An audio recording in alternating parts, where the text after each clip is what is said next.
இப்போ நான் தமிழ் எழுத்துக்களை எல்லாம் ஒரு பக்கமாகவும் அதனுடைய துணை எழுத்துக்களை அதனுடைய எதிர்பக்கத்தில் எழுதியிருக்கேன். இப்போது இந்த துணை எழுத்துக்களுடைய பேர் என்னென்ன அப்படிங்கிறத நம்ம இப்போ பார்க்கலாம். முதல்ல இருக்கக்கூடியது இதனுடைய பேர் என்ன அப்படின்னா பிறை சுழி.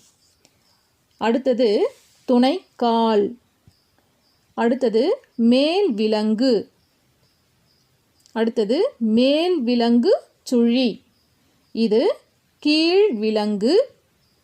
கீழ் விலங்கு சுழி. அடுத்தது பின்வளை கீற்று. இறங்கு கீற்று பிறை சுழி. இறங்கு கீற்று. அடுத்தது சாய்வு கீற்று. இது மடக்கேறு. அடுத்தது மடக்கேறு கீற்று கால். அடுத்தது ஒற்றை கொம்பு. இது இரட்டை கொம்பு